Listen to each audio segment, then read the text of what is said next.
in this city. And when we started with MMA in 2006, I mean, I think we put on some of, I mean, the Thompson Melendez fights that came on here were, I mean, just spectacular. You know, we had Kung Lee, Frank Shamrock. That was probably one of the most amazing nights in this building. But I think you had to be here, you know, to really appreciate it and understand it. And when this thing gets rocking, man, it really gets rocking. And you know, I know that these fighters stepped up because, you know, they knew that the main event had to be changed, and Pitbull and Josh were the main event. I think they stepped up, and everybody fought their hearts out tonight. And so it's our fans love it, man. This is a like I said, Josh said, this is a great fight town. And we're going to keep bringing big fights here. And if you think about it, you know, like earlier, someone was saying, well, you know, leagues get, you know, devastated or crushed by something like this. But you know what? We've been here. This is my 31st year in the fight promotion business. I mean, we're not going anywhere. This is something that, you know, it was unexpected. We didn't want it to happen. It happened, and we're just going to move forward. I mean, if you look at the fights that Bellator has, you know, in the queue, you're talking about Rampage fighting King Mo.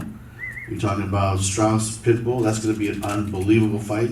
You know, McDonald for fighting Paul Daly. I mean, we're going to put on world-class fights at the highest level, you know, compared to anybody. And we're going to keep moving forward, man. This company, and I want to say this company Bellator, but also Viacom that backs up Bellator, or that owns Bellator actually.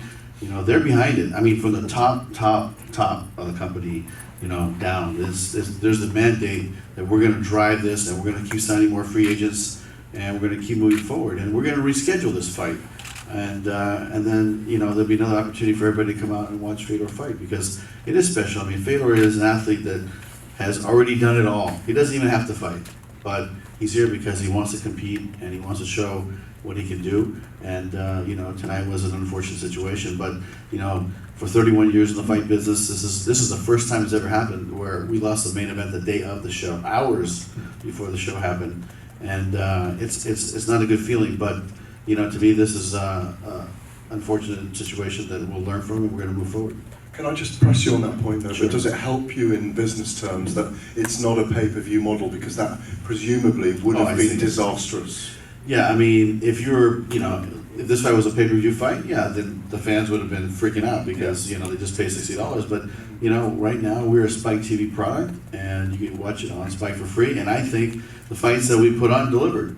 Would have been, you know, that much more spectacular if Fedor fought, of course, because he's Fedor. But, you know, we'll have to just reschedule and do it another time. Thank you. Mm-hmm. Tony? This one's for Scott again. Do you think the fighters all the fighters sitting next to you in the main event, you had 4 finishes and 1 dominant performance by Congo? Do you think they did enough to somewhat save the card tonight? Yeah, absolutely. I mean, these guys fought their hearts out, you know.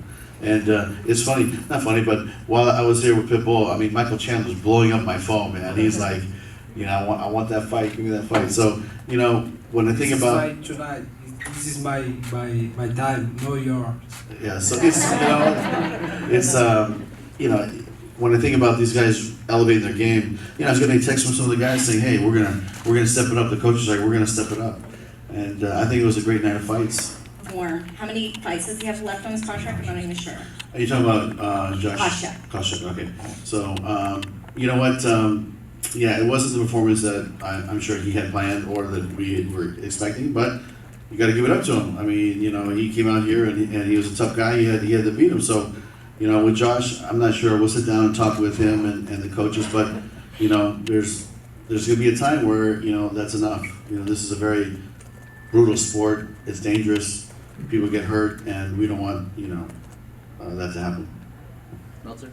For Scott, this is not exactly related to tonight's show, but a couple of questions as far as going forward.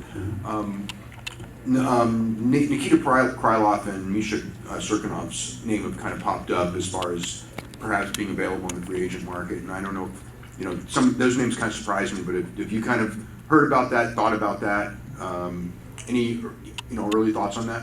Yeah, I mean, the only thing I can say that is when we heard that they were available, I asked Rich to look into it, but we were so busy with this fight because it was such a big event for us. We said we'll pick it up again next week, so we might have something for you.